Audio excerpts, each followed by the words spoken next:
Ngayong araw na ito mga kapuso, kukunin naman natin ang panig po ng House of Representatives. Nasa linya natin si Representative Joel Chua ng 3rd District ng Manila. Siya po yung miyembro ho ng House Prosecution Panel. Congressman Chua, magandang umaga. Si Joel Siweng po ito.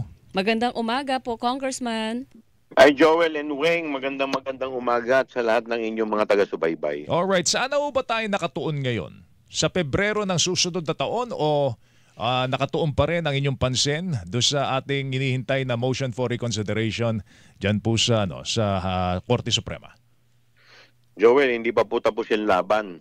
Tayo'y nakatuon pa rin dito sa motion for recon dahil dito po sa motion for recon kung talaga pong babasahin lamang po ito na maayos at mabibigyan ng pagkakataon ng oral argument, mapapakita po natin sa ating mga kagalang-galang na Korte Suprema na may merito ang ating impeachment. Doon po sa naging desisyon ng Korte Suprema, Joel, pare pala kayong Joel ni Congressman. Tukayo. Magkatukayo. Congressman Ang sinasabi po doon, may 7 na bagay na hinihiling ang Korte Suprema na dapat daw ginawa ng Kamara pero hindi ginawa. Kaya sinabing void, isa sa basihan kung bakit void ab initio yung pong impeachment complaint. Una, hindi ko nabibigyan ng iisa-isahin yung 7. Yung mga general terms na lang, Congressman. Dapat daw yung articles of impeachment merong kaakibat na ebidensya. Shared ito sa lahat ng kongresista. Ibig sabihin na pag-aralan lahat ng kongresista, lalo na daw po yung nag-endorso. Tanong, ito po ba ay nagawa ng Kamara? Weng, kung babasahin natin ang ating saligang batas, nakalagay dito na ang Kongreso o ang House of Representatives ang may exclusive power to initiate. Correct. Okay.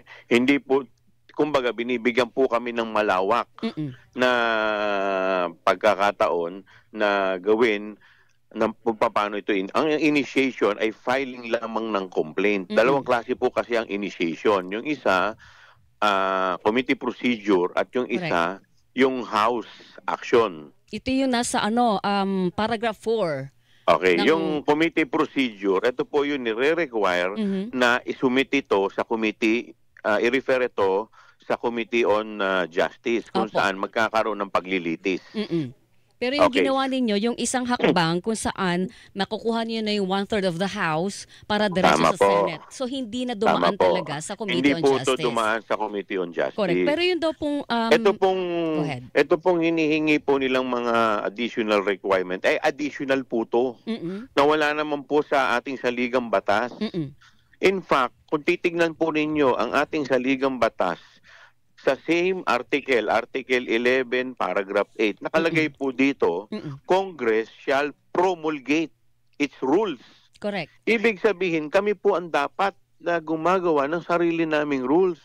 Sa pagdadagdag po nila na itong mga requirements na to, parang ito po ay judicial overreach. Sa aming pong paniniwala. Parang sinaklawan nila yung inyong kapangyarihan. Sinaklawan na nila yung aming kapangyarihan. Para ang mangyayari na lamang po nito, ministerial na lamang po ang trabaho namin. Pero sa totoo lang, Joel, mga kapuso, hawak ko yung kopya ng Article 11, Accountability of Public Officers. Totoo yung sinasabi ni Congressman, wala dito yung detalye na nakalagay doon sa desisyon ng Korte Suprema. Okay. Yung pangalawang punto, Congressman, dapat daw binigyan nyo ng chance si VP na marinig ang panig bago iniakyat sa Senado yung articles of impeachment. Requirement ba yun? Joel, ito, may babasahin ako sa inyo. Opo. Sige po. Ito po yung statement po to ng UP, College of Law. Sabi po dito, principal aim of impeachment is not to litigate a right of the impeachable officer, Okay. but to protect the public and enforce accountability. Joel, ang pinoprotektahan natin dito yung publiko. Joel, Weng, alam po ninyo, ito pong due process na sinasabi nila, mangyayari po to pagdating po sa mismong trial proper. Kung saan bibigyan po ng pagkakataon ng ating BP na sagutin lahat ang kanyang akusasyon. At uulitin ko po, nakalagay po dyan sa nasabing artikulo na inyong binasa sa paragraph 4, sinasabi po dyan, once na yung 1/3 ay nakuha at pwede na po itong itinransmit ito sa Senado, ito po ang magiging articles of impeachment. Sinabi po ba dyan na dapat bigyan muna siya, pasagutin muna siya? Hindi po. At saka parang nagkaroon na yan ng president before dahil do sa dating impeachment complaint laban kay dating Pangulo Joseph Estrada, di ba, Congressman? Tama po kayo. Nakuha din yung sapat na number, hindi na-refer sa Committee on Justice, diniretso ng Senado for trial. Tama po kayo. Kasi alam po ninyo, ito po kasing impeachment, sabi nga, uulitin ko po, ito po ay, sabi dito, simple lang ang question, sabi ng sa UP. Simple question of whether a high public official should continue to be entrusted with public office. So talagang ang pinoprotektahan natin dito, yung publiko. Hindi po yung public official kasi hindi naman po siya ikukulong eh. Ang paglilitis na to, tinitignan lang kung siya ay fit pa rin na mag-serve sa public office. Now, ano ba ang laman nitong articles na to?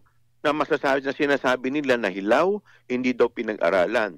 Di po ba yun ang sinasabi nila? Yes. Opo. Okay. Minadali, malinaw ang proseso. Sige, Joel, Bueng, ito iisahin ko ha. Yung Article 2 tsaka Article 3, yan po ang naging laman ng committee hearing ko. Joel, ilang buwan po kami nag-committee hearing. Buong publiko napanood. Hanggang mga kababayan natin sa ibang bansa. So, paano po ninyo sasabihin na hindi na pag-aralan yan?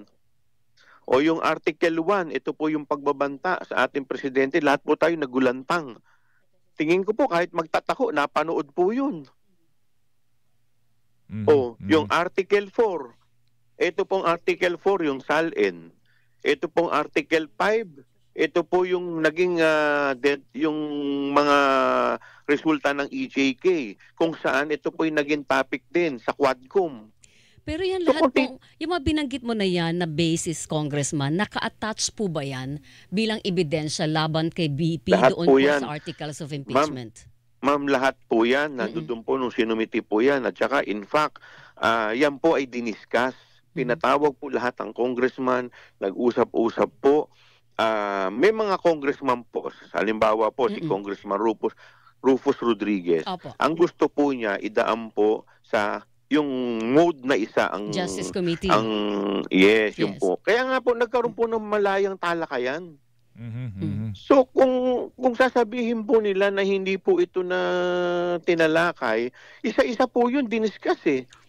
And in fact, nagkaroon po ng mga kanya-kanyang opinion. Kagaya nga po nung sinasabi ko sa inyo, si Congressman Rufus, kung tama po yung recollection ko, yun po yung sabi niya, na baka po pwede yung isang mode ang kunin. Okay. Kasi ganito, may basis, may punto rin, Joel, mga kapuso, ang Korte Suprema, pero ang sabi doon, parang sa criminal justice ba, na kailangan bibigyan mo rin ng karapatan sa speedy trial and due process yung inaakusahan, Congressman Joel. So, yun daw, ang problema daw doon, naupuan ng matagal sa House of Representatives, yung 3 impeachment complaint, humabol yung ika-4 at doon nagkaroon ng pagmamadali para may isakto doon sa last session day. Bakit nga po ba inabot ng ganun, Congressman? Bakit hindi nalabag daw yung karapatan sa due process ng Vice President? Weng, ang nalabag, hindi po due process ng Vice President ang nalabag dito. Ang due process po ng mga kababayan po natin ang nalabag po dito. Pero sasagutin ko po yan. Opo. Alam po ninyo, kami po kasi, ang sinunod po namin, yung Francisco at saka ang Gutierrez case. Dito po sa Gutierrez case, dito po pinaliwanag po dito, sinabi po ng Korte Suprema na pwede daw kolektahin muna yung mga impeachment complaint at tignan muna kung ano, pag-aralan muna kung ano yung nararapat na i-file.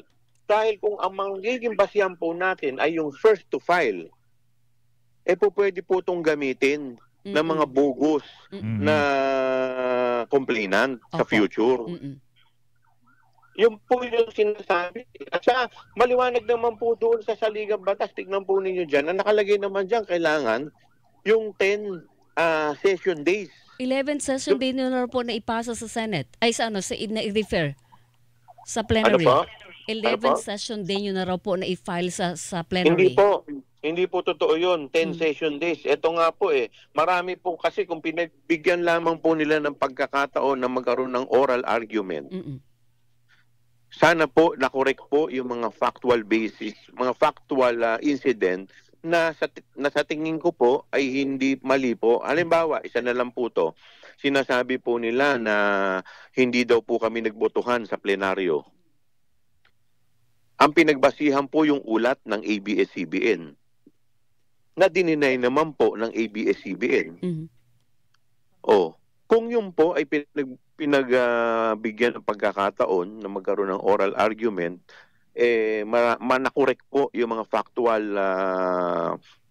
error po na sa tingin ko po ay mas mapapaliwanag ng maayos. Tsaka kung pinagbasihan naman talaga yon, dapat hindi yun ang pinagbabasihan, Weng, dahil hindi dapat nagbabasis sa news item. Dapat ang pinagbasihan po nila yung journal ng Kongreso. Yung concrete na ebidensya. Alright. Alright. Okay, may pambato na ho ba kayo? Kasi ang inaasahan natin, magkaroon po tayo ng oral arguments sa Korte Suprema. Sino ba ang representative ng House sa oral arguments kung sakasakali?